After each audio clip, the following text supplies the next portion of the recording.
అనేటటువంటిది ఇదే మీడియా ముఖంగా నేను చెప్తా ఉన్నా. ఇక కేటీఆర్ గారు ఈరోజు ప్రెస్ మీట్ పెట్టి ఆయన మాట్లాడిండు. ప్రజాస్వామ్యం అంట, ఇదో కొత్తగా చెప్పిండు వాళ్ళు పదం ప్రజాస్వామ్యం.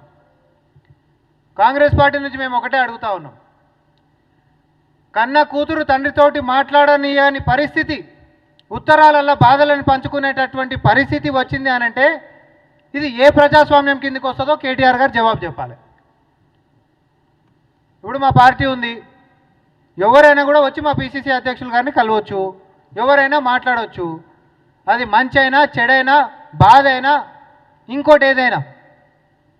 ప్రజాస్వామ్యం గురించి మాట్లాడినటువంటి కేటీఆర్ గారు మీ కుటుంబ సభ్యుల్లో మరీ ముఖ్యంగా మందితో పోల్చుకుంటే కవిత గారి గురించి మాట్లాడింది. ఈరోజు మా పార్టీ అని ఎంతసేపు కవిత గారిని దూరం చేసి మాట్లాడండి.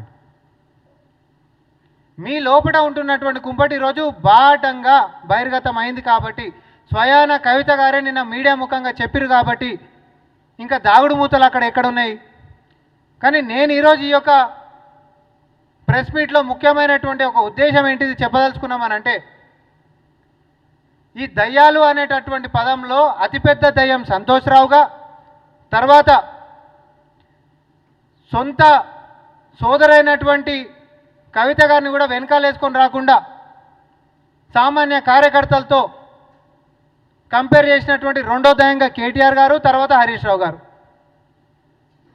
ఇది ఇట్లుంటే ఆమెకు ఆల్రెడీ అన్యాయం జరిగింది, నా మాట వినేటోళ్ళు ఎవరు లేరు, చుట్టుముట్టు దయ్యాలు చేరినాయి, అసలు సిసలైనటువంటి వాళ్ళ యొక్క భావస్వేచ్ఛ అనేది కేసీఆర్ గారి దగ్గర దాకా పోతలేదు అనడమే కాక కవిత గారిని సస్పెండ్ చేసేటటువంటి దానికి పావులు కదుపుతున్నటువంటి దాంట్లో కూడా ఒక పెద్ద దయ్యము క్రియాశీలక పాత్ర పోషిస్తుందని చెప్పి ఇదే మీడియా ముఖంగా నేను తెలియజేసుకుంటా ఉన్నా. మరి అది సాయంత్రం కింటమా రేపటి కింటమా కానీ ఖచ్చితంగా, ఎందుకనంటే ఎప్పుడైనా అంతర్గతంగా ఉంటున్నటువంటి వ్యవహారాలని బాహాటంగా మాట్లాడితే రాజయ్య గారి దగ్గర నుంచి మొదలు పెట్టుకుంటే ఈటెల రాజేంద్ర గారి దాకా కూడా మరి చరిత్రను గిట్ట మనం బేరీజు వేసుకుంటే క్రమశిక్షణ చర్యలు తీసుకున్నటువంటి బీఆర్ఎస్ పార్టీ, మరి అవే క్రమశిక్షణ చర్యలు కుటుంబ సభ్యులైనటువంటి కవిత గారి మీద కూడా తీసుకోవాలనేటటువంటిది ఒక దయ్యమే దీనికి బాగా పెద్దన్న పాత్ర పోషిస్తుంది అనేటటువంటిది ప్రజల ముందుకు రాబోతుంది. ఈరోజు ఎవరి బాధ వాళ్ళకి అయిపోయింది. పార్టీ అధ్యక్షుడి దాని గురించి ఊకేదంతా కుటుంబ సభ్యుల పంచాయతీ ఎందుకు అని చెప్పి ఇంకో కొడుకైనటువంటి సంతోష్రావు గారిని మరి పార్టీ అధ్యక్షుడి లెక్కనే పెట్టినా కూడా ఆశ్చర్యం ఏముండదు. పెట్టేటటువంటి యోచన కూడా వస్తుండొచ్చు, పెడుతుండొచ్చు కూడా. పంచాయతీ ముదిరితే ఈరోజు పాపం కేసీఆర్ గారి యొక్క పరిస్థితి ఎట్లయిపోయిందంటే, ఆయన పెద్ద మనిషి అయి ఆయన కొంచెం మతిమరుపు కూడా, పొద్దున ఏదైనా గిట్ట మాట్లాడితే సాయంత్రం కాడలో సర్వ సహజం ఏదైనా మర్చిపోతుంటాం, వయసు మీద పడ్డప్పుడు మర్చిపోతుంటాం. పక్కన ఉన్నటువంటి వ్యక్తులు నమ్మకస్తులు ఉండాలి, నమ్మకస్తులు ఉండి వాళ్ళ గుర్తు చేసేటటువంటి వ్యక్తులే ఉండాలి. కానీ ఈరోజు కేసీఆర్ గారి యొక్క బీఆర్ఎస్ పార్టీ యొక్క పరిస్థితులు చూస్తే తమిళనాడు దివంగత నేత మాజీ ముఖ్యమంత్రి జయలలిత గారే గుర్తొస్తుంది నాకైతే. సొంతోళ్ళు వెన్నుపోటు పొడిస్తే చివరికి ఒక పార్టీ అంతమెట్లయిపోయింది అనేటటువంటిది ప్రత్యక్ష ఉదాహరణ ఈరోజు జయలలిత గారు. సేమ్ అట్లాంటి పరిస్థితే తెలంగాణలో కూడా కల్వకుంట్ల చంద్రశేఖరరావు గారి దగ్గర కనిపిస్తూ ఉంది చాలా స్పష్టంగా. ఈరోజు ఆయన ప్రెస్ మీట్ కూడా పెట్టిండు, సుత్తి చెప్పిండు తప్ప దాంట్లో మాత్రం పెద్దగా తేల్చేటటువంటి అంశాలు లేకపోతే ప్రజలకు తెలియాల్సినటువంటి అంశాలు ఏమైతే మాకేం కనబడలేదు. కాబట్టి మమ్మల్ని కోవట్టులని ప్రజాస్వామ్యం అని విమర్శించేదానికంటే ముంగట వెన్నుపోటుదారులని పక్కనే పెట్టుకొని ఈరోజు కుటుంబాన్ని విచ్ఛిన్నం చేస్తుంటే కూడా చేతగానితనంగా చూస్తున్నటువంటి మీ యొక్క నిస్సహాయతని కాంగ్రెస్ పార్టీ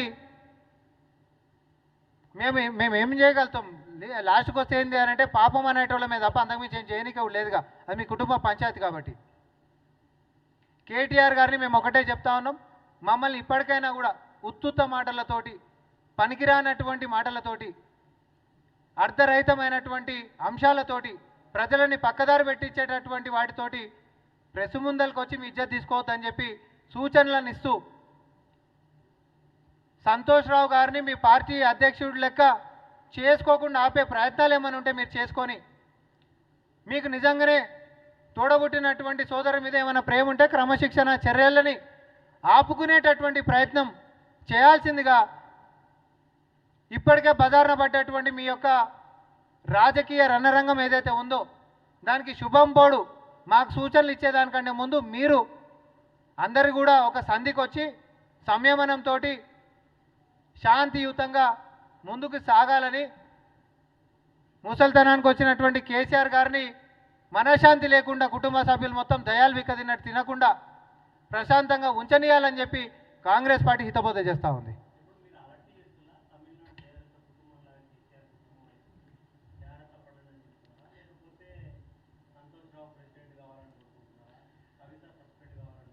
నేను ఇప్పుడు కూడా చెప్తున్నా, మళ్ళీ నేను వాస్తవాలే చెప్తా ఉన్నా. కుటుంబంలో రగులుతున్నటువంటి చిచ్చు ఆల్రెడీ రగిలింది. ఆ అగ్గి అనేటటువంటిది ఈరోజు ఆర్పంగానే ఆగిపోతుందా ఆరిపోతుందా అనేటటువంటి ఇది అయితే నాకైతే ఏం కనబడతలేదు. అది కవిత గారి మీద వారు తీసుకోబోతున్నటువంటి క్రమశిక్షణ చర్యలు ని బట్టి కూడా మనందరికి కూడా ఇప్పుడు నేను మీడియా ముఖంగా నేను చెప్పిన ఆమె మీద ఇప్పటికి కూడా క్రమశిక్షణ చర్యలు అని చెప్పి గిట్ట ముందుకు పోతే అది ఆగేటటువంటిది కానే కాదు. ఇప్పటికైనా కొంచెం మనం బజార్లో పడవద్దు, ఇంకింత ఇజ్జత్ తీసుకోవద్దని గిట్ట అనుకుంటే ఏడున్న దుకాణాన్ని ఆపేసుకొని ఫస్ట్ నలుగురు కలిసి ఒకటే రూమ్లో కూర్చొని సంధిగా మాట్లాడుకొని ముందుకు పోతేనేమో దానికి ఏమైనా బతికేసే గంతు ఉంటుంది. లేకపోతే మాత్రం ఇక దాని భగవంతుడు కూడా కాపాడలేడని చెప్పి చెప్తా ఉన్నాం మేము.